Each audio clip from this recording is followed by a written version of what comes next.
Hi everyone, फिर से मैं आप लोग के लिए एक न्यू ड्रामा लेकर आ गई हूँ जिसकी स्टोरी बहुत ही ज़्यादा इंटरेस्टिंग है। तो चलो जल्दी से वीडियो को लाइक करो और अभी तक आपने चैनल को सब्सक्राइब ना किया तो प्लीज़ कर दो।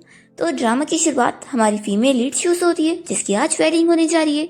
तभी यहाँ पर उसे बहुत ही स्पेशल गिफ्ट आता है जिस देख कर वो खुश होती है। पर जो गिफ्ट देने वाला बंदा है वो यहाँ पर नहीं आया होता है, बस उसके नाम का लेटर होता है और वो कोई और नहीं हमारा मेन लीड फूचेन होता है। यहाँ पर उसका सेक्रेटरी उसे कहने लगता है कि वो 13 घंटे की फ्लाइट करके यहाँ पर मिस शू से मिलने आया था, तो वो अंदर क्यों नहीं जा रहा है। फूचेन कहता है कि मुझे डर है कि फिर मैं यहीं रुक जाऊंगा और अगर मैं रुक गया तो उसे यहाँ से लेके जाए बिना नहीं मानूंगा। तो सेक्रेटरी तो उसे कह रहा होता है कि वो तो इतना पावरफुल है कि उसके एक ऑर्डर पर जो फैमिली तो तुरंत ही शू को उसके हवाले कर देंगे, तो वो एक ऑर्डर क्यों नहीं दे देता बस। तो वो कहता है कि नहीं, वो खुश है तो इसमें मैं भी खुश हूँ। और फिर वो तो अपना कार से चला जाता है। तभी यहाँ पर शू के पास उसका फियांसी जो आता है और वो कहने लगता है कि आज फाइनली हमारी शादी हो जाएगी और फिर मैं तुम्हें हमेशा प्रोटेक्ट करूंगा और तुम्हारा अच्छे से ख्याल रखूंगा। और इस तरीके से फिर शू की शादी जो से हो जाती है और वो हमें बताती है कि एक दिन फिर जो की मिस्ट्रेस उसे अपना वीडियो सेंड करती है जिसमें वो दिखाती है कि कैसे उसका और जो का रिलेशन बहुत ही ज्यादा अच्छा है। उस वीडियो में वो उसे किस कर रहा होता है और वो उसे कह देती है कि वो पहले अपनी वाइफ से डिवोर्स ले क्योंकि वो मिस्ट्रेस नहीं बनेगी। ये वीडियो यहाँ पर शूजो को दिखाकर उसे इस बारे में एक्सप्लेनेशन देने बोलती है।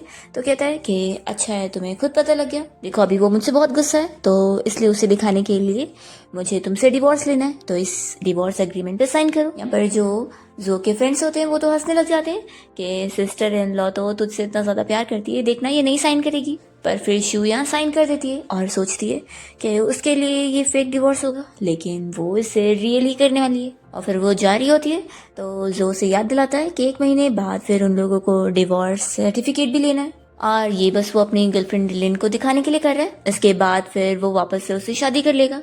फिर शू यहाँ से जाने लगती है और वो जो और उसके फ्रेंड्स को बातें करते हुए सुनती है। उसका एक फ्रेंड कह रहा होता है कि तू सिस्टर इन लॉ को इतना हल्के में ले रहा है, कहीं वो तुझे सच में डिवोर्स दे के चली गई तो दूसरा कहने लगता है कि ये मजाक है, ऐसा हो ही नहीं सकता, वो जाएगी ही नहीं। आखिर उसे गूंगेपन की बीमारी जो है वो तो हमारे ब्रदर के बिना दूर रह ही नहीं सकती है, नहीं तो वो कुछ बोल ही नहीं पाती। शू ये सब सुनते हुए हमें बताने लगती है कि जब वो 8 साल की थी तभी उसकी आंखों के सामने उसकी फैमिली की कार एक्सीडेंट में मौत हो गई थी और उनकी बॉडी को जब लेके जाया जा रहा था तो वो बस रोते हुए देख रही थी। और तभी उस वक्त जो उसका फ्रेंड था तो उसने उसका साथ दिया था और उसे कंफर्ट किया था। फिर फैमिली के जाने की वजह से शू इतने ज्यादा ट्रॉमा में थी कि जो के पास रहे भी ना वो तो कुछ बोल भी नहीं पाती थी और हमेशा उसको जो का साथ चाहिए था। और इसलिए जो के फ्रेंड्स वगैरह को लगता है कि जो के बिना तो वो जी ही नहीं पाएगी और गूंगी बन जाएगी। पर शू में बताती है कि उन लोग को पता ही नहीं है कि मेरी बीमारी ऑलरेडी ठीक हो चुकी है। यहाँ पर शू देख रही होती है कि कैसे जो के सारे फ्रेंड्स हंसे जा रहे होते हैं कि वो म्यूट लड़की आखिर जो के बिना तो रह ही नहीं सकती है। पक्का अब घर में बैठ के बस वो रोने वाली है कि जो से डिवोर्स ले रहा है। जो कहता है कि वो मेरी डॉग की तरह है, मैं उसे बोलूंगा कि वो लेफ्ट में जाए तो लेफ्ट में जाएगी, अगर मैं उसे बोलूंगा राइट में जाए तो राइट में जाएगी, और मैं उसे क्रॉल करके आने बोलूंगा तो वो भी करके आएगी। ऐसा बोलकर सभी हंस रहे होते हैं। शू ये सब देखकर फिर रोने लग जाती है और इतने में उसे फिर फूचन की कॉल आती है और वो उसे कॉल पर पूछ रहा होता है कि तुम कैसी हो। तो शू से बता देती है कि मुझे जो से डिवोर्स लेना है। तो इस पर वो कहता है कि फिर तुम क्यों ना मुझसे शादी कर लो। तो शू से जवाब में हाँ बोल देती है। और फिर इसके बाद जब वो घर पे लगेज पैक कर रही होती है तो मेरी उसे कहने लग जाती है कि मैडम आप ऐसे कैसे जा सकती है, मिस्टर जो आपको कितना पसंद करते हैं।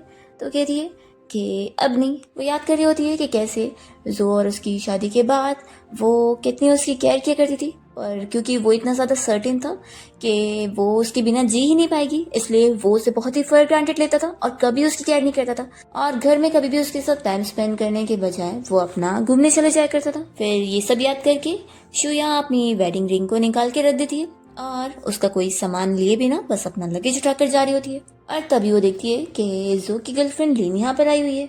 वो कहने लगती है कि अब तुम यहाँ से जा रही हो तो ऑफ कोर्स ये घर मेरा हुआ ना, तो मैं शिफ्ट होने आ गई हूँ। फिर लिन जानबूझ के शू की फैमिली की फोटो फ्रेम को नीचे फेंक देती है और वो टूट जाता है। तो ये देखकर शू रोने लगती है और सीधा गुस्से में उसे थप्पड़ लगाती है। इतने में यहाँ पर जो आ जाता है और वो तुरंत ही उसे पुश करता है। तभी लिन तुरंत ही नाटक कर रही होती है कि मैंने गलती से गिरा दी, तो ये ऐसे गुस्सा होने लग गई। इस पर जो कहता है कि इसमें गुस्सा होने वाली क्या बात है, तुम्हारे पेरेंट्स को वैसे भी मरे हुए इतना टाइम हो गया तो इतना क्या है। तो यहाँ पर शू गुस्से में भी उसे थप्पड़ लगा देती है। तो कहता है कि तुम्हारी हिम्मत कि तुमने मुझे मारी। तो यहाँ पर लिन कहने लगती है कि पक्का ये तुमसे डिवोर्स नहीं लेना चाहती ना, इसलिए ये सब नाटक कर रही है। जो शू से कहने लगता है कि अभी इसी वक्त लिन से माफी मांगो, नहीं तो फिर मैं तुमसे दोबारा शादी नहीं करूंगा। ये सुनकर वो गुस्से में उसे मारने जाती है तो वो वापस उसका हाथ रोक लेता है और कहता है कि अब तुम्हारा बहुत हो गया, ये मेरा घर है और अगर तुम ये सब ट्रबल करोगी ना तो निकलो यहाँ से। तो कहती है कि अच्छी बात है, ये तुम्हारा घर है, मैं जा रही हूँ। और वो अपना लगेज लेकर फिर यहाँ से निकलने लग जाती है। तो वो कह देता है कि अगर तुम मेरे घर से जाती हो तो याद रखना मैं तुम्हें लेने नहीं आऊंगा। फिर यहाँ पे मेड शू को रोक रही होती है कि बाहर स्नो गिर रही है तो वो ऐसे वेदर में ना जाए। जो कहता है कि इसे रोकने की जरूरत नहीं है, अगर इसे खुद अक्ल होगी तो ये ऐसे स्नो वाले मौसम में बाहर नहीं जाएगी। वो अपना लिन के साथ अंदर चला जाता है। पर यहाँ से शू तो अपना चली जाती है और वो सोच लेती है कि वो उसे हमेशा के लिए गुड बाय करके जा रही है। फिर स्नो को देखकर शू याद कर रही होती है कि जिस दिन उसके पेरेंट्स की कार एक्सीडेंट में मौत हुई थी उस दिन भी स्नो का फर्स्ट डे था, इसलिए इस वजह से ही वो दोबारा कभी भी स्नो में बाहर नहीं जाती थी।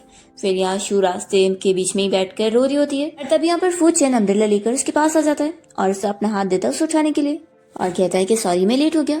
फिर वो उसे अपने घर ले आता है और उसे अच्छे से यहाँ ब्लैंकेट से कवर कर देता है और कहता है कि अब तुम्हें थोड़ा ठीक फील हो रहा होगा ना, मैं तुम्हारे लिए जिंजर सूप बनाता हूँ।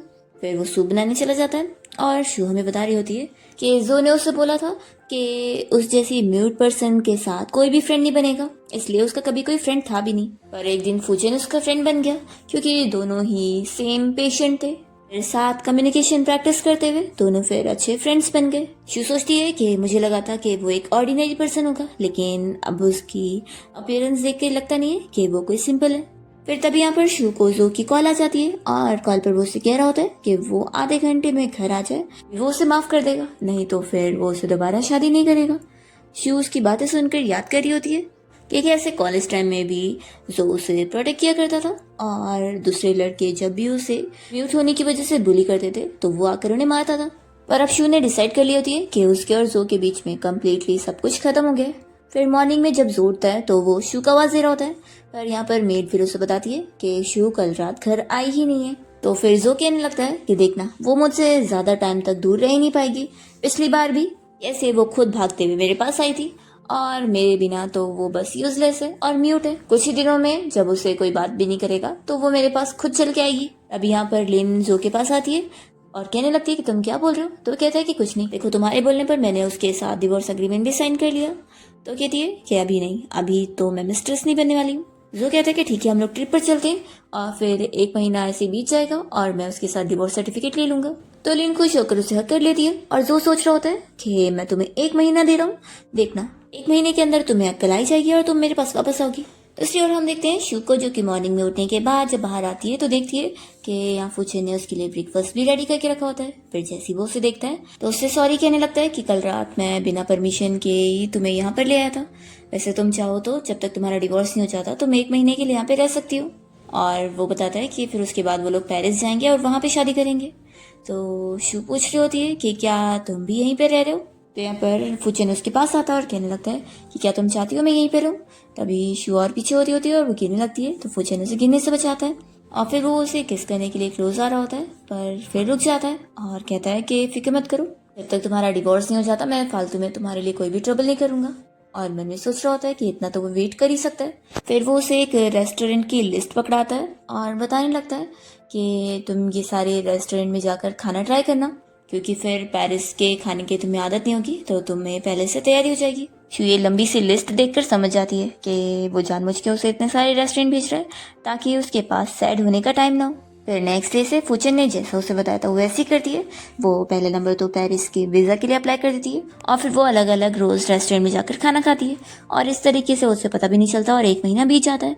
और यहाँ पर फिर जो के साथ वो सिविल अफेयर्स ब्यूरो तक पहुंच जाती है। कहने लगता है कि डिवोर्स सर्टिफिकेट लेने टाइम पे रोना मत।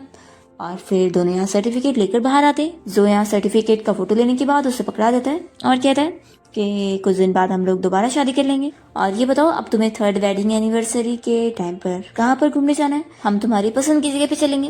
तो शू कह रही होती है कि वो उसके साथ कोई एनिवर्सरी नहीं बनाएगी, और जो तो उसकी बातों सुनने में ध्यान ही नहीं लगाता क्योंकि उसे तो लिन का मैसेज आ रहा होता है कि वो उसका घर पे इंतजार कर रही है। वो तो तुरंत ही इसे बाय बोलकर जा रहा होता है और कहने लगता है कि परसों मैं तुम्हें अच्छा सरप्राइज दूंगा। शू यहाँ सोच रही होती है कि हमारे बीच में अब कोई फ्यूचर नहीं बचा। और फिर जब जो यहाँ से कार से जा रहा होता है तो उसी वक्त ही फूचेन यहाँ पर पहुंचता है और शू से देखकर बताती है कि अब उसका डिवोर्स हो गया है। तो फूचेन कहता है कि पहले हम खाना खाने चलते हैं और उसके बाद रात में हम पेरिस के लिए निकलेंगे। फिर जो यहाँ लिन को लेकर अपने सारे फ्रेंड्स लोग के साथ एक रेस्टोरेंट में आया होता है और तभी ये लोग न्यूज़ देखकर बातें कर रहे होते हैं कि एक जो बहुत ही पावरफुल सीईओ मिस्टर फूचेन है वो अचानक से अब्रॉड से यहाँ कंट्री आ गया है पूरे 5 साल बाद। और सुनाई पड़ा है कि वो किसी लड़की के लिए आया हुआ है जो कि उसकी फर्स्ट लव है और वो लड़की ने फाइनली उसे 1 महीने बाद हाँ बोली है। तो वो लोग आज वापस से अब्रॉड जाने वाले हैं और शादी करने वाले हैं। तो फूचेन की न्यूज़ और फोटो ये लोग देख रहे होते हैं और आपस में बातें कर रहे होते हैं कि कौन वो लकी लड़की होगी। तो जो कह रहा होता है कि हमें क्या फ़र्क पड़ता है, जिस दिन शादी हो जाएगी उस दिन पता लग ही जाएगा। फिर हम देखते हैं फूचेन को जो कि यहाँ शू को अपनी कार से रेस्टोरेंट के बाहर ले आता है। वो उसके लिए कार का डोर भी खोलता है और उसे हाथ पकड़ के बाहर निकालता है। तभी यहाँ पर उसे फिर कॉल आ जाती है तो कहता है कि तुम अंदर चलो, मैं आ रहा हूँ। फिर हम देखते हैं कि शू जब यहाँ रेस्टोरेंट के अंदर आती है तभी उसे जाते हुए लिन देख लेती है और सोचती है कि क्या वो यहाँ जो के लिए आई होगी फिर से ट्रबल क्रिएट करने को। फिर वो जानबूझ के शू के बारे में जो से बात करने लग जाती है कि मैंने सुनी कि तुम लोग कॉलेज टाइम में भी बहुत ज़्यादा क्लोज थे, तुम उसका हमेशा ख्याल रखते थे और डॉग की तरह हमेशा उसके पास रहते थे।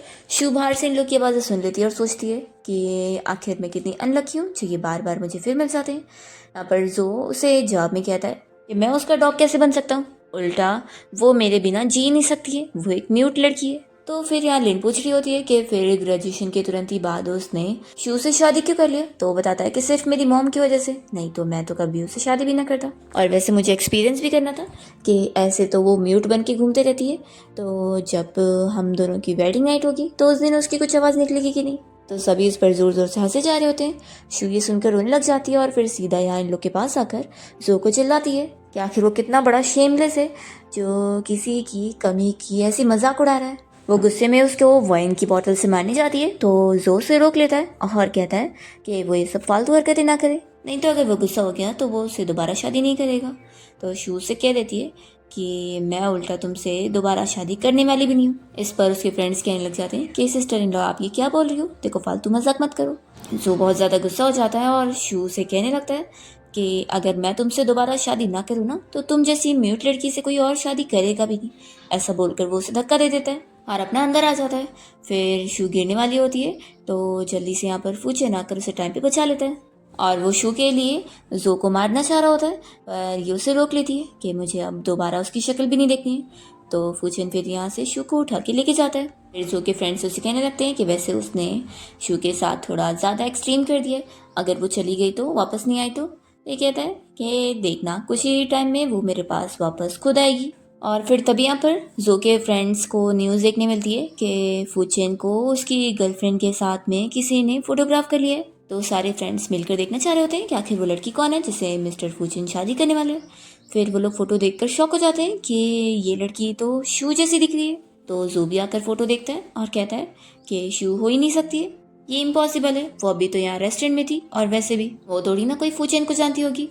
फिर ये कहता है कि रुको मैं उसे कॉल लगाकर खुद ही पूछता हूँ। शू यहाँ फूचेन के साथ कार में होती है और जैसे ही उसे जो का कॉल आता है तो वो उसका कॉल कट करके तुरंत ही उसका नंबर ब्लॉक मारती है। फिर ये कॉल नहीं लगा पाता है तो अपने फ्रेंड का फ़ोन लेकर उसे कॉल लगाता है और शू को बताने लगता है कि वो जो बात कर रहा है। तो ये वापस से फिर उसका कॉल कट कर देती है और अपना फ़ोन रख कर वो फूचेन से पूछती है कि हम लोग अभी कहाँ चल रहे हैं। तो वो कहता है कि मैं तुम्हें घर लेके चल रहा हूँ। दूसरी तरफ यहाँ जो बहुत ज़्यादा गुस्सा हो जाता है कि शू ने उसका कॉल नहीं उठाई तो वो अपने फ्रेंड का फ़ोन फेंक देता है और कहता है कि अब मेरे पास इतना टाइम नहीं है कि मैं उसे मनाते फिरूंगा, मुझे नींद आ रही है। वो लिन को साथ लेकर जा रहा होता है तो उसका फ्रेंड चिल्लाने लगता है कि मेरा फ़ोन क्यों फेंक दिया। फिर इतने में यहाँ पर एक बंदा आ जाता है और वो जो को चिल्ला रहा होता है कि आखिर तुमने अभी फ़ोन फेंके थे, फ़ोन मुझे लगा है। तो जो कहता है कि फ़ोन मैंने यहाँ फेंका हूँ तो तुम्हें कैसे लगा।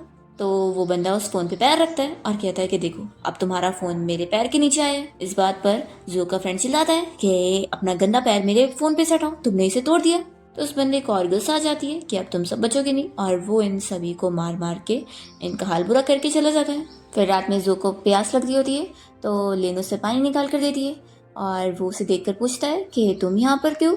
तो वो कहती है कि मैं नहीं होंगी तो कौन होगा, आखिर तुम मुझसे कब शादी करने वाले हो। तो वो कहता है कि तुम ही तो कहती हो ना कि प्यार को पहले गहरा होना चाहिए, तो तुम थोड़ा और इंतजार करो। और फिर वो अपने लेट जाता है। तो स्लिन को भी गुस्सा आ रही होती है। जो फिर सोच रहा होता है कि शू अभी क्या कर रही होगी, मेरे बिना वो थोड़ी ना कुछ कर सकती है, कुछ बोल तो पाती नहीं है। वो खुद थक हार के मेरे पास आएगी ना तो मैं उसे कहीं भागने नहीं दूंगा और फिर उसे एहसास हो जाएगा कि मेरे बिना वो कहीं नहीं रह सकती। दूसरी तरफ फूचन यहाँ पर शू को अपने साथ पेरिस ले आता है। यहाँ पर वो उसे अपना घर दिखाता है तो पूछती है कि क्या तुम अकेले रहते हो, तो बताता है कि हाँ, नैनीज हमेशा दिन तक क्लीन करके चली जाती है और पूरा दिन मैं अकेले ही रहता हूँ। और वो बताता है ये मैंने तुम्हारे लिए कल ही घर को क्लीन करवाया हूँ। फिर वो उसे अंदर लेके जाता है कि उसने उसके लिए बहुत सारे कपड़े और जो भी उसकी ज़रूरत का सामान है सब चीज़ें पहले से खरीद के अरेंज कर चुका है। तो वो शू से पूछ रहा होता है कि क्या तुम्हें पसंद आया, तो शू खुश होती है और कहती है कि हाँ मुझे अच्छा लगा। और वो सोचती है कि यानी उसने उससे शादी करने के लिए पहले से सोच के रखा था और उसने तो बस जल्दीपन में उसे शादी के लिए हाँ बोली है। तो शू यही खुश हो रही होती है कि वैसे तो शुरुआत कैसी भी हो लेकिन रिजल्ट बहुत अच्छा है। फिर फूचन ड्रॉर में से एक हेयरपिन निकालता है और शू को दिखाकर पूछने लगता है कि क्या तुम्हें ये याद है, तो वो कहती है कि मुझे याद नहीं। फिर फ्लैशबैक में हमें दिखाते हैं कि फूचन की मॉम ने उसे हॉस्पिटल लेकर गई होती है और वो उसके डैड को कॉल करके बता रही होती है कि फूचन को ऑटिज्म की बीमारी है, तो अगर वो ऐसे ही कुछ भी नहीं बोलेगा तो उसकी कंडीशन और ख़राब हो जाएगी और उसे हॉस्पिटल में एडमिट होना पड़ेगा। तभी यहाँ पर फूचन के पास एक बच्ची आ जाती है जो कि कोई और निशु होती है, जो कि उसे देखकर बहुत सारी बातें करने लग जाती है और कहती है कि आप कुछ बोलते क्यों नहीं हो, क्या आप म्यूट हो। तो फिर वो उसे बोलता है कि नहीं मैं म्यूट नहीं हूँ। तभी यहाँ पर फूचन की मॉम खुश हो जाती है कि इस बच्ची की वजह से उनके बेटे ने कुछ बोला, क्यों यहीं पर ही बैठकर उसे बातें कर रही होती है कि तभी इतने में उसकी मॉम उसे लेने पहुंच जाती है। तो फूचन की मॉम जाकर शू की मॉम से बात करती है कि क्या आपकी बेटी कल वापस से हॉस्पिटल आएगी, मैं बस चाहती हूँ कि मेरे बेटे को बात करने वाली कोई हो, यहाँ पर कोई उसका फ्रेंड नहीं है। तो शू बहुत ही खुश होकर बताने लगती है कि आंटी मैं कल भी आने वाली हूँ। और फिर वो ऐसी कुछ दिन और आकर फूचन से ऐसी बहुत सारी बातें करती है और वो बस उसे इतनी सारी बातें करता है वो सुनता रहता है।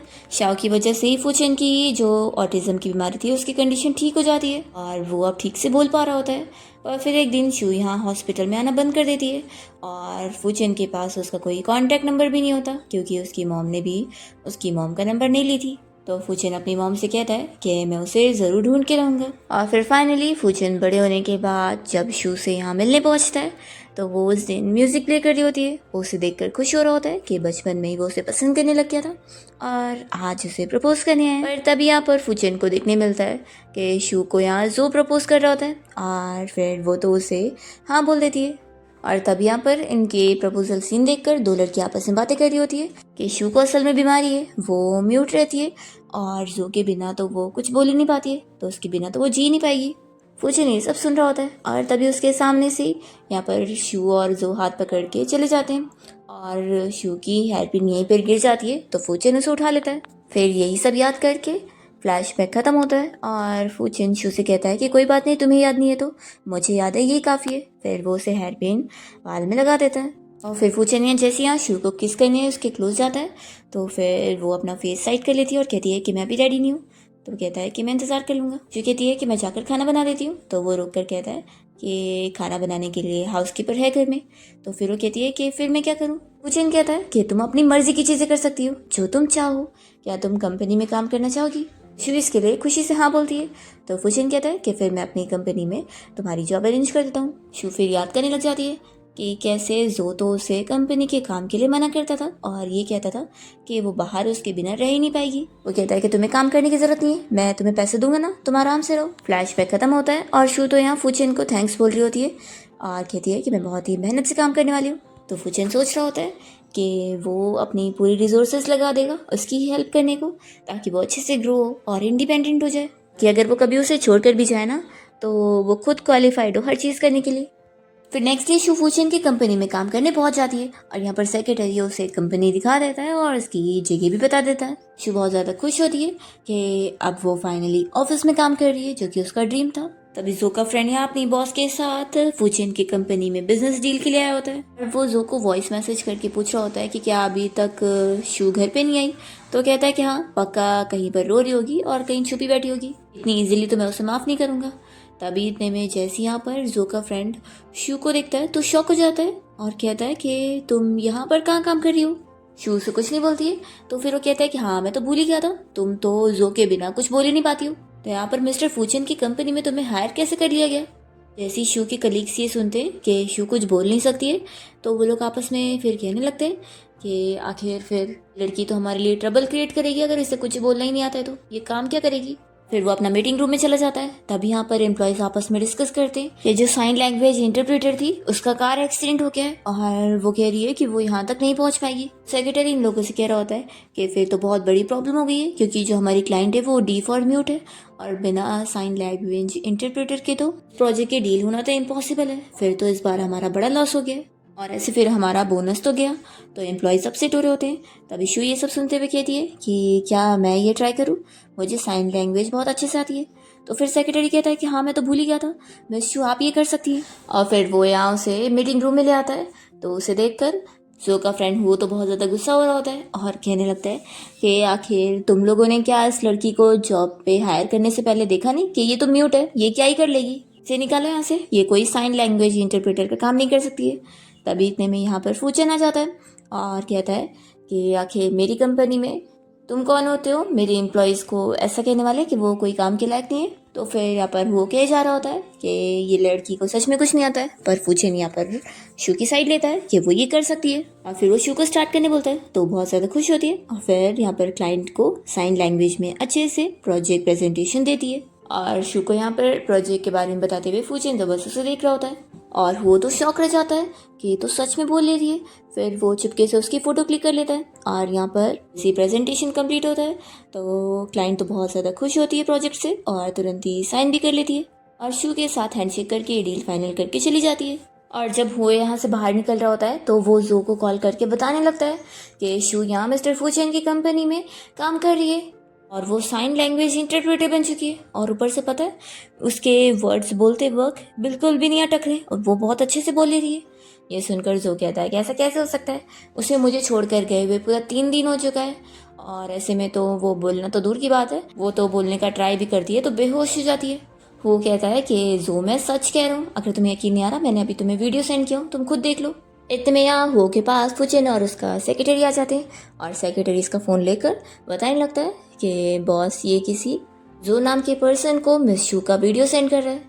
तो यहाँ फुचन वो को पकड़ के अपने पास करता है और उसे कहने लगता है कि शायद मैं कुछ टाइम तक यहाँ कंट्री में नहीं रहा, इसलिए तुम्हें मेरे मेथड्स याद नहीं है कि मैं किस तरीके से लोगों से डील कर रहा हूँ।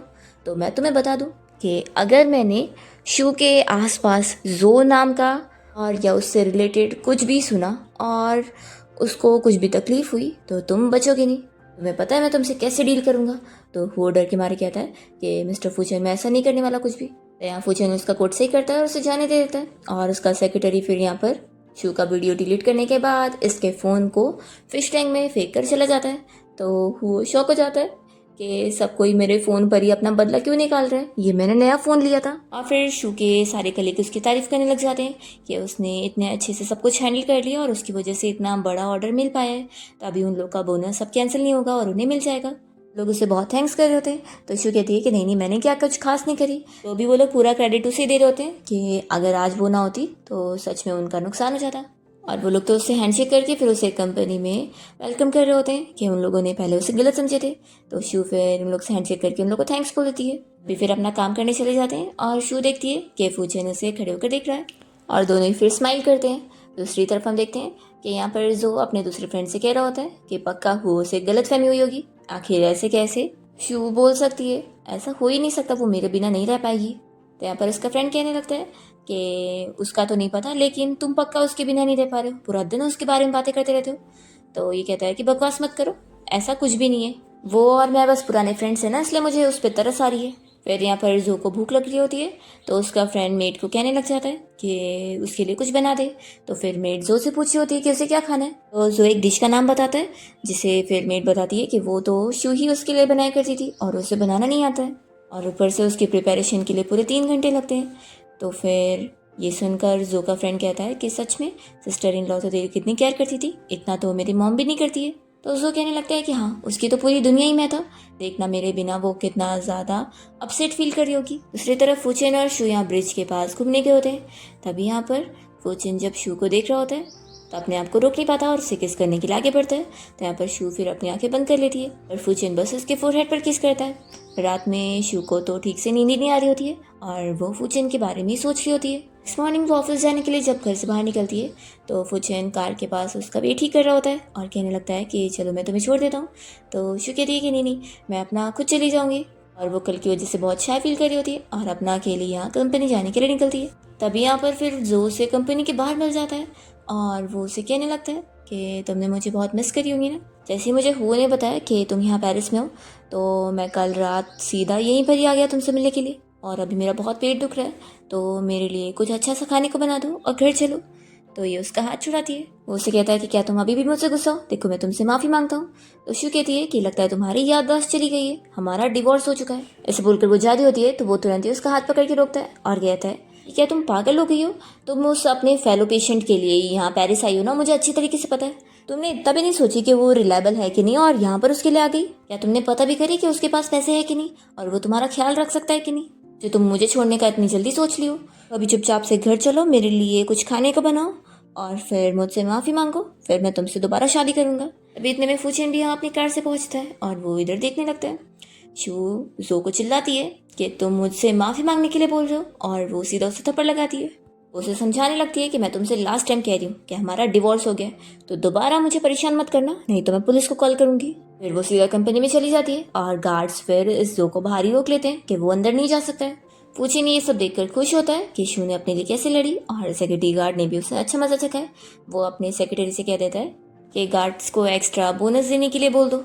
फिर जो यहाँ से बहुत ही गुस्से में जा रहा होता है कि देखना ये ज़्यादा दिन तक मुझसे दूर नहीं रह पाएगी। फिर यहाँ पर इसे लिन की कॉल आ रही होती है तो ये उसका कॉल भी गुस्से में कट करके चला जाता है। लिन छुप कर उसे ही देख रही होती है और वो शू से बदला लेने के बारे में प्लान कर रही होती है कि वो यहाँ पर भी आकर जो के पीछे पड़ी है, मैं उसे छोड़ूंगी नहीं। फिर शू जब यहाँ लिफ्ट का इंतज़ार कर रही होती है तभी जैसे लिफ्ट ओपन होता है तो सामने फुचेन होता है। तो वो कहती है कि आप लोग जाओ, मैं नेक्स्ट बारी में ले लूँगी। तो फिर वो कहता है कि नहीं, तुम्हें भी लेट हो रहा है इसलिए आ जाओ। तो शू फिर लिफ्ट में आ जाती है और वो काफ़ी शाय फील कर रही होती है। फिर वो उसकी तारीफ़ कर रहा होता है कि वो सच में कम्युनिकेशन में काफ़ी अच्छी हो गई है और उसकी बीमारी अब पूरी ख़त्म हो गई। तो फिर वो थैंक यू कहती है और उसकी भी तारीफ़ करती है कि वैसे तुम्हारी भी। असिस्टेंट तो बताने जा रहा होता है कि फुचेन को कभी भी ऐसी बीमारी थी नहीं, पर यहाँ पर चेन जल्दी से अपने सेक्रेटरी को चुप करा देता है। और शू फिर उसे पूछ रही होती है कि क्योंकि वो अभी काम पे न्यू है वो उसे कुछ टिप्स वगैरह दे दे। तो फुचेन फिर उसे बताने लगता है। इसके बाद हम देखते हैं कि शू अपने सारे कंपनी के एम्प्लॉयज़ के लिए कॉफ़ी लेकर आई होती है ट्रीट में। तो वो सभी बहुत ज़्यादा खुश होते हैं और फिर शू यहाँ फुचेन को भी एक कॉफ़ी देनी चाहती है और कहती है कि तुम भी मेरे न्यू कलीग हो इसलिए तुम्हारे लिए भी। फुचेन खुश होता है कि मेरे लिए भी। फिर शू ये कहकर फिर जा रही होती है तभी वो उसे खींच के अंदर लेता है और डोर बंद कर देता है और फिर यहाँ उसे किस करने लगता है और कहता है कि ये भी मेरी तरफ से अपनी कलीग के लिए थैंक यू गिफ्ट है। शू पूछती है कि अच्छा तो तुम अपनी सारी कलीग को ऐसे ही थैंक यू कर दो। फुचेन कहता है कि नहीं, सिर्फ तुम ही। शू कहते हैं कि ठीक है, वैसे भी मैं बहुत ज़्यादा लाइकेबल हूँ तो इसमें तुम्हारी गलती नहीं है कि तुम मुझे लाइक करते हो। और फिर वो ऐसे टीज करके चली जाती है। फिर जब ऑफिस की छुट्टी होती है तो सारे एम्प्लॉयज़ यहाँ पर शू के साथ में निकल रहे होते हैं। तभी इतने में कंपनी में लेन आई होती है और वो सीधा इसे थप्पड़ लगा देती है और वो उसके ऊपर मिस्ट्रेस होने का इल्ज़ाम लगाने लग जाती है कि वो यहाँ पेरिस में आने के बाद भी जो का पीछा नहीं छोड़ रही है। वो उसके ऊपर इल्ज़ाम लगाने लगती है कि पक्का जो फैमिली इतनी अमीर है इसलिए तुम उसकी लग्जरी लाइफस्टाइल नहीं भूल पा रही होंगी ना। शू यहाँ पर ऐसे प्रिटेंड कर रही होती है कि जैसे उसे कोई फ़र्क नहीं पड़ रहा। तो लिन गुस्से में फिर उसे वापस से थप्पड़ लगाने जाती है कि वो इतना क्या शो ऑफ कर रही है। तो यहाँ पर लिन के पहले ही शू उसे थप्पड़ लगाती है। इतने में फुचेन आकर ये सब देख रहा होता है और उसका सेक्रेटरी आगे बढ़ने लगता है तो फुचेन उसे रोक देता है।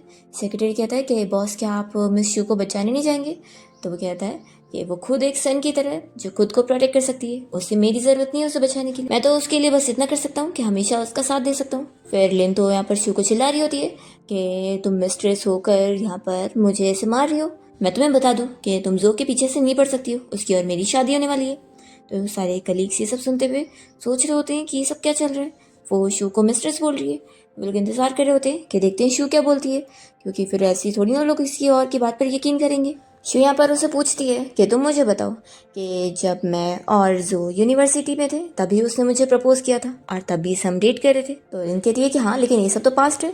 तो फिर शू उसे याद दिलाती है कि जब उन लोग की फ़ोटो वीचैट पर वो देखती थी तभी से वो बहुत ज़्यादा जेलस थी और वो खुद उन लोग के बीच में आई और उसने ही उन लोग का डिवोर्स करवाई। शू लिन से पूछती है कि बताओ फिर आखिर मिस्ट्रेस कौन हुआ। तो लिन काफ़ी शॉक हो रही होती है कि ये आखिर इतना अच्छे से कैसे बोल ले रही है, इससे पहले तो ये कुछ भी बोल नहीं पाती थी ना। शू के कलीग्स फिर इस लिन को चिल्लाने लगते हैं कि यानी वही सही है, वो तो ओरिजिनल वाइफ थी और ये इन लोग के बीच में आई है। तो लोग कहते हैं कि मिस्ट्रेस तो तुम खुद हो। तो फिर लिन कह रही है कि जिससे प्यार नहीं मिलता है वो मिस्ट्रेस होता है, और वो उसे कहने लगती है कि जो कभी तुमसे प्यार नहीं करता है वो तो बस तुम पे तरस खाता है, और तुमने बस अपने पेरेंट्स का दुख उसे दिखाकर उससे फोर्स करी हो तुमसे शादी करने को। तो तुम किस बात की वाइफ हुई? तो शू से कहती है कि क्या जो ने तुम्हें ऐसा बोला? लिन कहती है कि हाँ। तो शू फिर उसे बताती है कि जो और उसकी शादी उसके पेरेंट्स की मर्जी से हुई है और वो लोग भी इस शादी से बहुत ज़्यादा खुश थे। तो फिर वो पूछती है कि बताओ अब तुम क्या कहोगी, जो ने तो तुमसे सब झूठ बोला है। लिन कहती है कि ऐसा नहीं हो सकता, वो तुमसे प्यार ही नहीं करता है और तुमने उससे फोर्स करी उससे शादी करने को। शू कहती है कि ठीक है, अच्छा तुम्हें जो सोचना है वो सोचो, लेकिन ये ज़रूर पता कर लो कि वो तुमसे प्यार भी करता है कि नहीं, या फिर वो बस तुम्हारा यूज़ कर रहा है और तुमसे शादी ही नहीं करने वाला। तो लिन को गुस्सा आ जाती है और वो शू को मारने की कोशिश करती है। तो यहाँ पर कलीग्स उसे पकड़ने में मदद करते हैं और फिर गार्ड्स को बोल देते हैं कि इसे हाथ से बाहर निकालो। तो लिन कहती है कि अगर तुमने वापस से जो का पीछा करी ना तो अच्छा नहीं होगा, और वो खुद ही गुस्से में चली जाती है। फिर शू के सारे कलीग उसे कंफर्ट करने लगते हैं और कहते हैं कि दोबारा वो मिस्ट्रेस तुम्हें परेशान करने आएगी ना हम लोग उसे छोड़ेंगे नहीं। तो शू इन लोग को थैंक यू बोलती है और फिर वो लोग बाय करके चले जाते हैं। और फिर शू जैसे पीछे मुड़ती है तो वो फुजिन को देख लेती है और सोचने पड़ जाती है कि लगता है उसने सब कुछ देख लिया है, फिर तो उसे लग रहा होगा मैं बहुत ज़्यादा गुस्से वाली हूँ। तब यहाँ पर फुजिन उसके पास आता है और शू कहने लगती है कि तुमने सब देख लिए। तो फिर वो कहता है कि हाँ, और वो उसका हाथ पकड़ के समझाने लगता है कि लेकिन एक चीज़ गलत थी। वो उसे सिखाने लगता है कि अगली बार उसे थप्पड़ लगाने से पहले अपने हाथ को जो है वो तैयार कर लेना, तो ऐसे उसके हाथ में दर्द नहीं होगा। फिर शू यहाँ कार रोककर उसके लिए केक खरीद के लाती है और कहती है कि ये तुम्हारा गिफ्ट है। तो फूचेन बहुत ज़्यादा खुश होता है कि तुम मेरे लिए केक खरीदने गई थी। फिर वो कहता है कि घर पे तुम्हारे लिए भी गिफ्ट है। फिर जब शू घर पे आती है तो दिखती है कि उसने उसके लिए छोटा सा डॉग खरीदा होता है, जिसे देखकर शू बहुत ज़्यादा खुश हो जाती है और उसके साथ खेलने लगती है। फिर यहाँ फूचेन केक खा रहा होता है और वो नाक पे भी लगा लेता है। तो शू तुरंत ही क्लीन करने आती है कि तुम कैसे केक खा रहे हो, पूरा फेस पे लग गया है। तभी जैसे वो क्लीन कर रही होती है तो फूचेन उसे देखते रह जाता है और फिर उसे किस करने लगता है। फिर उसे कहता है कि तुम एक चीज़ भूल गई हो, हमने अभी तक मैरिज सर्टिफिकेट नहीं लिए, तो बोलो आज चले या फिर कल। तो शू कहती है कि आज तो काफ़ी लेट हो गई है, तो सिविल अफेयर्स ब्यूरो तो बंद हो गया होगा। तो कहता है कि ठीक है फिर कल चलते हैं। फिर दोनों next day civil affairs bureau जाकर अपना मैरिज सर्टिफिकेट लेकर बाहर निकलते हैं। और इतने में शू को यहाँ पर फिर जो के फ्रेंड का मैसेज आता है। वो उससे कह देता है कि जो की मॉम का बर्थडे आने वाला है और अगर वो सेलिब्रेट करने नहीं आई ना तो फिर उसकी मॉम अपनी डॉटर इन लॉ किसी और को बना लेंगी। तो शू वॉइस मैसेज भेज देती है कि इसकी ज़रूरत नहीं है, मेरी दोबारा शादी हो चुकी है। दूसरी तरफ जो के फ्रेंड्स उसे इसी बारे में बात कर रहे होते हैं कि वो कैसे उसे छोड़कर चली गई है और वो कुछ ज़्यादा ही उड़ रही है। तो ये कहता है कि फिक्र मत करो, अभी वो बस मुझे जेलस करवाने के लिए किसी को ढूंढी हुई है, लेकिन देखना कैसे वो मेरे पास ही वापस आएगी। और फिर शू और फूचेन जब साथ में घर पहुंचते हैं तो शू ये सारी डेकोरेशन देखकर शॉक होती है। फूचेन ने उसे हैप्पी वेडिंग विश करने के लिए सारी डेकोरेशन किया होता है, उसे यहाँ रिंग पहनाता है और फिर दोनों ही किस करते हैं और साथ नाइट स्पेंड करते हैं। नेक्स्ट मॉर्निंग जब शू की नींद खुलती है तो वो देखती है कि फूचेन लगेज लेकर निकल रहा होता है। तो वो कहती है कि तुम कहीं जा रहे हो और मुझे साथ नहीं लेके जा रहे हो। तो फिर वो बताने लगता है कि हम लोग तुम्हारी फैमिली से मिलने चल रहे हैं, तुम्हारे मॉम डैड और ब्रदर से। तो आखिर मैं तुम्हें कैसे नहीं लेकर चलूँगा, देखो तुम्हारा लगेज भी रेडी है। तो शू बहुत ज़्यादा खुश होती है और फिर फूचेन और वो उसके मॉम डैड और भाई की ग्रेव पर जाते हैं और यहाँ पर साथ में प्रेयर करते हैं। यहाँ पर शू फूचेन को उन लोगों से मिलवाती है कि वो उसका हस्बैंड है और यहाँ पर फूचेन उन लोगों से कह रहा होता है कि वो शू का बहुत ही अच्छे से ख्याल रखने वाला है। फिर जब ये लोग यहाँ से निकल रहे होते हैं तो फूचेन इस बारे में शू को बताता है कि परसों जो की मॉम की बर्थडे पार्टी है और उसे इनवाइट किया गया है। तो वो पूछता है कि क्या तुम मेरे साथ चलोगी। तो शू कहती है कि क्या मैं भी चलूँ। वो मन में सोच रही होती है कि इससे पहले जो कभी भी उसे कोई भी पब्लिक इवेंट में नहीं लेकर जाता था क्योंकि वो ठीक से बोल नहीं पाती थी, तो वो उसे हमेशा यही कहता था कि वो बहुत ही एम्बैरेसिंग है। शू फूचिन से पूछती है कि तुम क्या चाहते हो। तो कहता है कि मैं चाहता हूँ कि तुम मेरे साथ चलो। तो शू मान जाती है और वो सोचती है कि वैसे भी सारे फ्रेंड्स और फैमिली को सच सच बताने का टाइम आ गया। और फिर फूचिन शू को ड्रेस ट्राई करने के लिए लेकर जाता है और जब ये लोग यहाँ शॉप में होते हैं तो यहाँ पर जो और लिन भी आए होते हैं शॉपिंग करने के लिए, पर उन लोग को शॉप में आने नहीं मिलता है क्योंकि स्टाफ उन लोग को बता देती है कि मिस्टर फूचेन ने अभी अपनी वाइफ के लिए पूरे शॉप को अपने अंडर में लिए और थोड़े टाइम के लिए यहाँ पर कोई नहीं आ सकता। तो ये लोग बस बाहर से ही देख रहे होते हैं कि आखिर मिस्टर फूचेन अपनी वाइफ को कुछ ज़्यादा ही अच्छा ट्रीटमेंट दे रहे हैं। शू को बैक से देखकर जो तो उसे पहचान नहीं पा रहा होता है, पर वो उसे जानी पहचानी लग रही होती है। शू जब यहाँ तैयार होकर फूचिन को ड्रेस दिखा रही होती है तो उसे तो वो बहुत अच्छी लग रही होती है और वो उसका ये ड्रेस फाइनल करता है कि इसमें वो सबसे ज़्यादा ब्यूटीफुल लग रही है। फिर नेक्स्ट सीन में हम देखते हैं कि फूचिन और शू दोनों साथ में यहाँ जो की मॉम की बर्थडे पार्टी में पहुँच जाते हैं और यहाँ पर फिर शू को उसके लॉयर का कॉल आ रहा होता है तो वो फूचिन से कहती है कि तुम अंदर चलो, मैं भी आती हूँ। फिर वो कॉल पर लॉयर से बात करती है। लॉयर बताता है कि असल में फूचिन ने प्रॉपर्टी डिवोर्स एग्रीमेंट पे साइन करने से मना कर दिया। तो वो कहती है कि तुम उसे यहाँ पे सेंड कर दो, मैं उसे खुद ही साइन करवा लूँगी। जो यहाँ अपने फ्रेंड्स लोग के साथ होता है और जैसे ही वो शू को देख लेता है तो फिर उससे बात करने आ जाता है और कहता है कि अच्छा हुआ, देखो तुम कितने अच्छे से ड्रेसअप होकर आई हो। उससे बताता है कि मैंने ऑलरेडी लिन के साथ ब्रेकअप कर लिया हूँ, तो अच्छा है तुम फाइनली मुझसे मिलने आ गई। तो शू बता देती है कि मैं तुमसे मिलने नहीं आई हूँ। तो फिर वो कहता है कि फिर किस लिए आई हो। तो शू तो सामने फूचिन को देख रही होती है तो जो देख लेता है और कहता है कि कहीं तुम उस मिस्टर फूचिन के लिए तो नहीं आई हो। तो शू कहती है कि हाँ उसके लिए आई हो। तो कहता है कि तुम कैसी बातें कर रही हो, वो बहुत ज़्यादा रिच बंदा है और उसे यहाँ पर बुलाने के लिए मेरी मॉम ने काफ़ी सारे कनेक्शन का यूज़ करिए तब जाकर वो आया है। तभी हम देखते हैं कि जो के मॉम डैडी यहाँ फूचिन से बातें कर रहे होते हैं और चाह रहे होते हैं कि वो उनकी कंपनी के साथ बिजनेस डील करे। तो फिर फूचिन कहता है कि मेरी बिजनेस डील आप लोग के साथ तभी फाइनल होगी जब मेरी वाइफ एग्री करेगी। तो लोग कहते हैं कि आपकी वाइफ कहाँ पर है, हम लोग आपकी वाइफ से मिलना चाहते हैं। तभी इतने में यहाँ पर जो की चिल्लाने की आवाज़ आती है। वो शू को चिल्ला रहा होता है तो यहाँ पर जो की मॉम डैड उसके पास आते हैं और कहते हैं कि तुम ये क्या कर रहे हो। जो यहाँ पर शू को चिल्ला रहा होता है कि फालतू में देखो तुमने सबके सामने इतनी बड़ी चीज़ क्रिएट कर दी हो, चलो अभी मेरे साथ। वो उसका हाथ पकड़ के लेके जाने को करता है। तभी यहाँ पर फूचिन उसे रुकने को बोलता है और फिर वो यहाँ पर शू को तुरंत ही कोर्ट से कवर करता है और इन लोग से मिलवाने लगता है कि ये मेरी वाइफ है। तो ये लोग तो शॉक हो जाते हैं और साथ ही में जो की मॉम भी। शू ने बता दिए कि मेरा और जू का तो कब का डिवोर्स हो चुका है। जू वापस से शू का हाथ पकड़ने जा रहा होता है और उसे कहने लगता है कि फालतू हरकतें करना बंद करो। तो फूचिन भी इसका हाथ दूर करता है और उसे समझाने लगता है कि शू अब मेरी लीगल वाइफ है तो उसे हाथ भी मत लगाना। जो नहीं मान रहा होता है और वो शू को वापस से टच करने जाता है तो फूचिन उसे सीधा एक पंच मार देता है। तो जो भी उसे चिल्लाता है कि तुम मिस्टर फूचिन हो, इसका ये मतलब नहीं है कि यहाँ पर तुम मेरी शू को मुझसे लेकर जाओगे और मैं देखते रहूँगा, मैं भी तुम्हें मार सकता हूँ। तो यहाँ पर उसके मॉम डैड तुरंत ही फूचिन से माफ़ी मांगते हैं कि हमारा बेटा अभी होश में नहीं है, वो कुछ भी कह रहा है, इसलिए प्लीज़ आप उसे माफ़ कर दो। फूचिन यहाँ पर कह देता है कि शू मेरी वाइफ है और जो भी उसे परेशान करेगा मैं उन लोगों को छोड़ूंगा नहीं, इसलिए हद में रहना। शू यहाँ से जाने से पहले जो को प्रॉपर्टी डिवोर्स एग्रीमेंट पे साइन करने बोलती है तो वो कह देता है कि मैं नहीं करने वाला। तब यहाँ पर फूचिन कहता है कि अगर नहीं करोगे तो फिर याद रखना तुम्हारी फैमिली के साथ भी जिसने भी बिजनेस डील किया वो सब मैं खत्म करवा सकता हूँ। वो कह देता है कि अब तुम साइन करके इसे खुद ही भिजवाओगे और वो यहाँ से शू को लेकर चला जाता है। जो कि मॉम डैड उसे रोकने को करते हैं पर वो कैसे भी करके यहाँ से भाग जाता है शू को रोकने के लिए और लिफ्ट के पास आकर उसे कहने लगता है ये फालतू हरकतें करना बंद करो और मेरे पास वापस आओ। तो शू कहती है कि मैं तुम्हें कितनी बार बताऊँ कि हमारा डिवोर्स हो चुका है और अब फूचिन मेरा हस्बैंड है।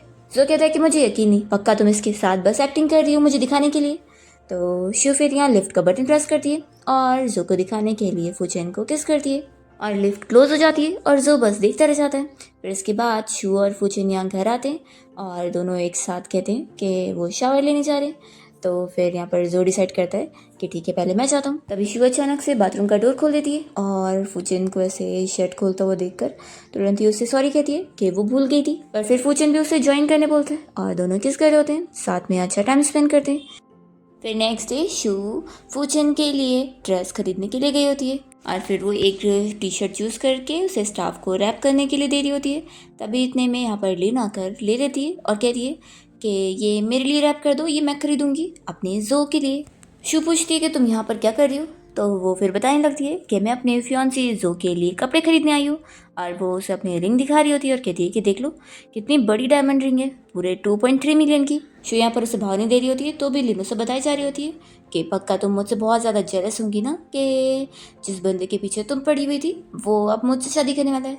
उसे कहती है कि माना कि तुम्हारी शादी मिस्टर फूचिन के साथ हुई है लेकिन मेरी शादी तो मेरे प्यार के साथ हुई है और तुमने तो बस पैसों के लिए मिस्टर फूचिन से शादी करी हो। शू कहती है कि वैसे तो मुझे तुमसे कोई बहस करने का शौक़ नहीं था लेकिन तुम खुद यहाँ पर मुझसे मुंह लगने आई हो तो मुझे तुम्हें बताना पड़ेगा। उसे कहती है कि तुमने क्या नोटिस नहीं करी कि तुम्हारी रिंग की साइज़ तुम्हारी उंगली से ज़्यादा बड़ी है।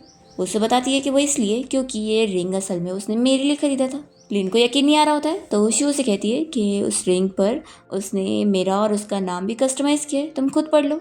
तो फिर लिन पढ़ के शॉक हो जाती है और कहने लगती है कि लेकिन अब तो ये रिंग मेरी हो गई है ना, और जो भी अब मेरा हो चुका है। देखो मुझे बिल्कुल पसंद नहीं आता जो तुम मेरे सामने इतना ज़्यादा कोल्ड बनने का झूठा नाटक करती हो। तो उसे कहती है कि इतना भी ज़्यादा ईगो नहीं होना चाहिए तुम्हें। मुझे जो ने सब बताया कि तुम कैसे बचपन से उसके घर पे रही हो, तुमने उसका ही सब कुछ खाई हो, पहनी हो, यूज़ करी हो। तुम जैसी गोल्डी गर्ल मैंने बहुत देखी हो, तो तुम क्या प्रिटेंड कर रही हो। तो शू से कहती है कि मुझे तो तुम पे तरस आ रही है क्योंकि जो तुमसे कभी शादी नहीं करेगा। शू से समझाने लगती है कि जो की फैमिली जितनी अमीर है ना, वो लोग उस जैसी लड़की को कभी एक्सेप्ट नहीं करेंगे, तो फिर आखिर वो जो से शादी कैसे कर पाएगी। तो लिन उसे कहने लग जाती है कि पहले तुम अपना देखो, तुम खुद एक ऑर्फन थी, तुम्हारे दोनों पेरेंट्स मर गए थे, तुम्हारे पास कुछ भी नहीं था, तो भी तो जो ने तुमसे शादी किया ना। लेकिन मैं तो तुमसे ज़्यादा प्रिटी हूँ और तुमसे ज़्यादा यंग भी, तो आखिर वो मुझसे क्यों नहीं शादी करेगा। तो फिर यहाँ पर शू से बताती है जो तुम प्रिटी और यंग की बात कर रही हो वो तो एक दिन चला जाएगा, तो फिर उसके बाद क्या होगा। उसे बताती है कि असल में जो ने तुम्हें मेरे बारे में सब कुछ झूठ बताया, सच तो बताया नहीं है।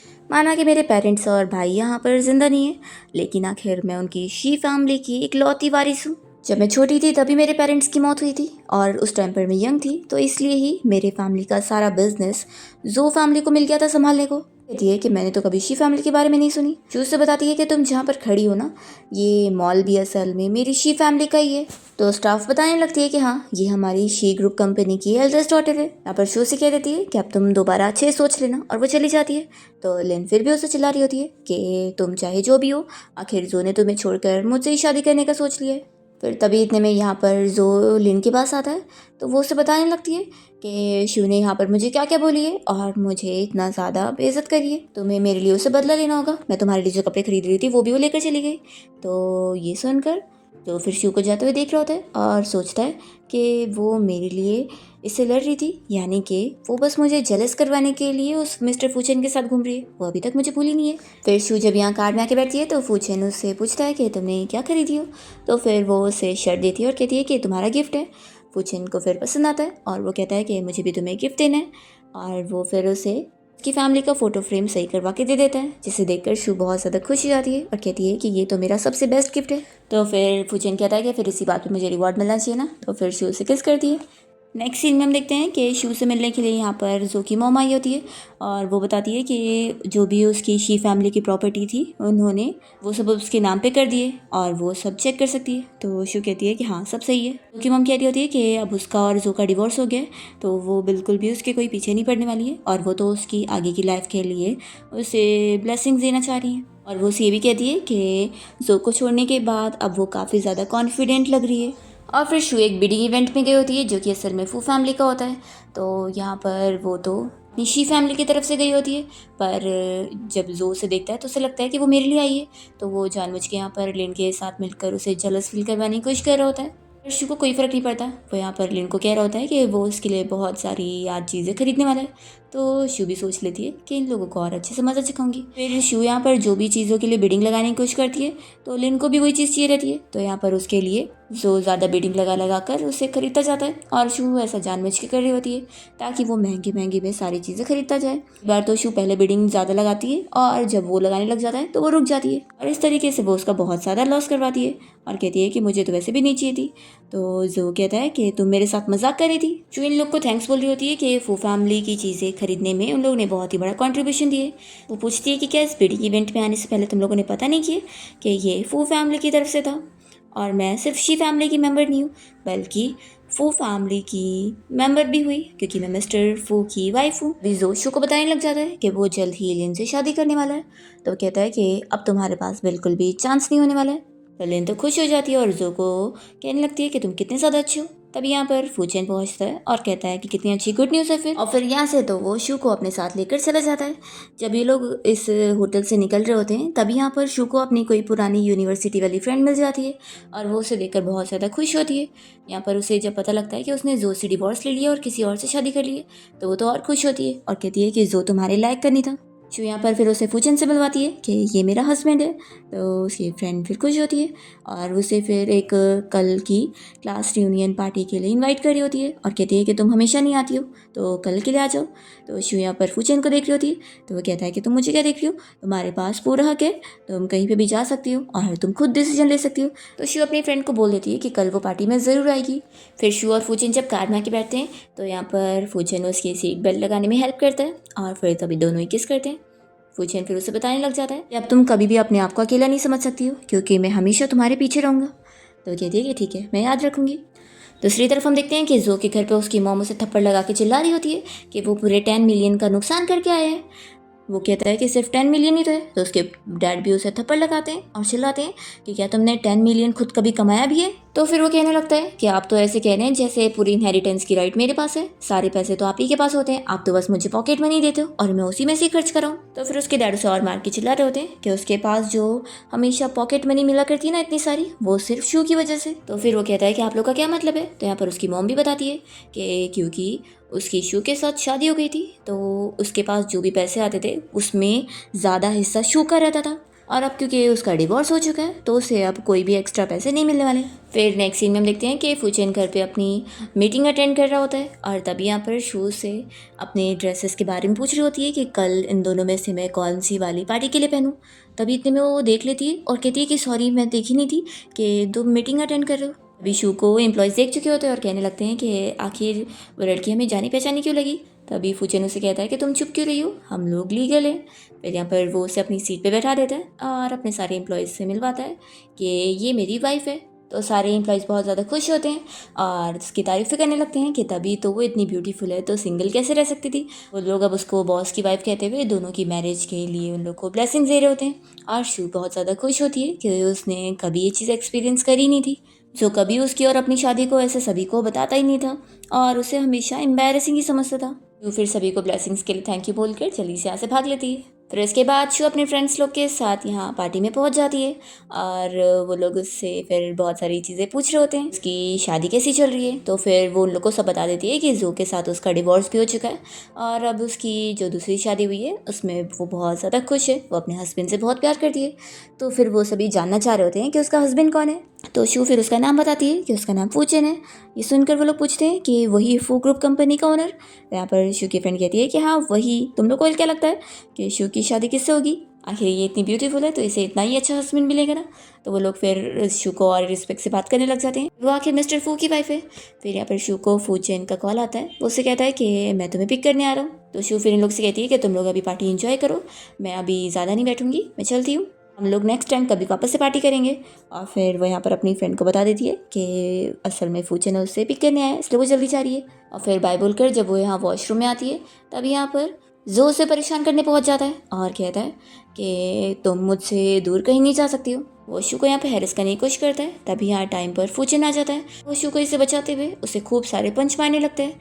तो शू से रोकती है कि जाने दो, इसके मुंह लगने की जरूरत नहीं है। तो फिर फूचेन इस जो को धमकी देकर शू को लेकर चला जाता है। फिर घर आने के बाद शू तो जल्दी से यहाँ पर फूचेन के हाथ पे मेडिसिन लगा रही होती है और उसकी चोट की फिक्र कर रही होती है।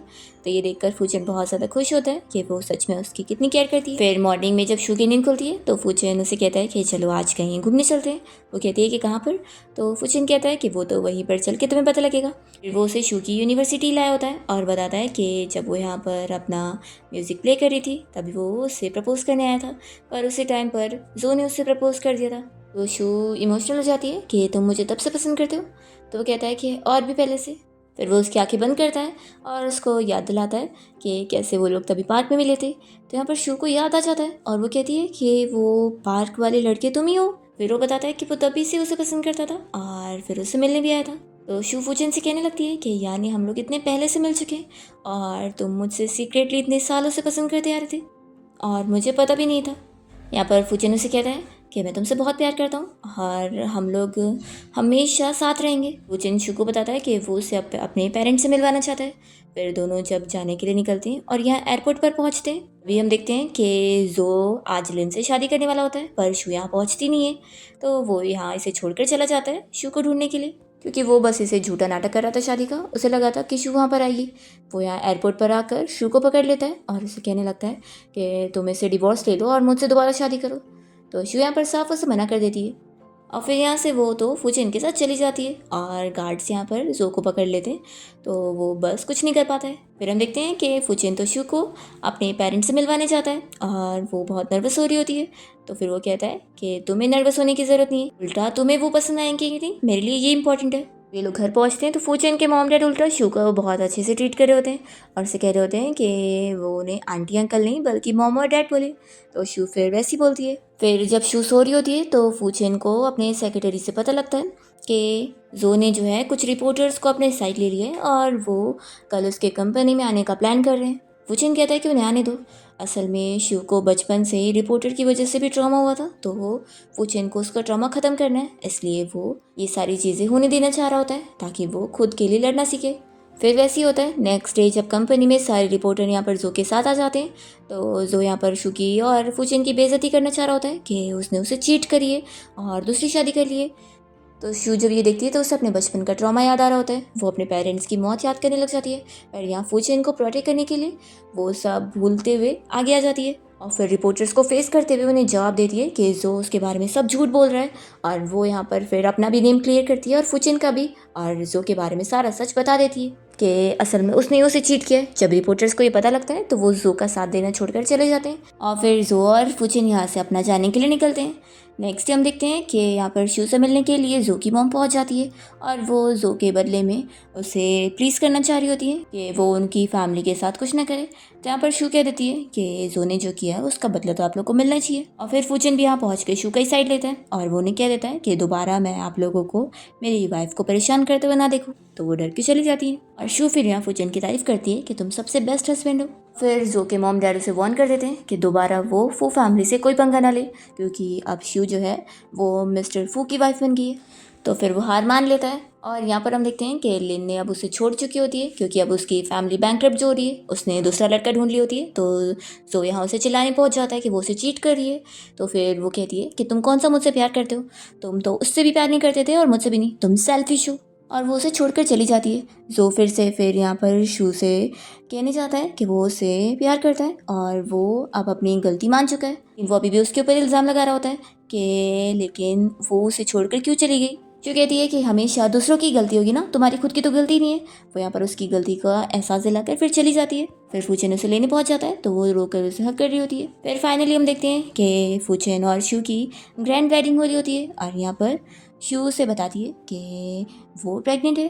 तो फूचेन ये गुड न्यूज़ सुनकर बहुत ज़्यादा खुश होता है। इस तरीके से इन लोग की वेडिंग सेरेमनी अच्छे से हो जाती है और यहाँ पर जो भी आया होता है इन लोग को देखने के लिए, और वो बहुत रिग्रेट करते हुए चला जाता है। इसी के साथ इस ड्रामा की एंडिंग हो जाती है।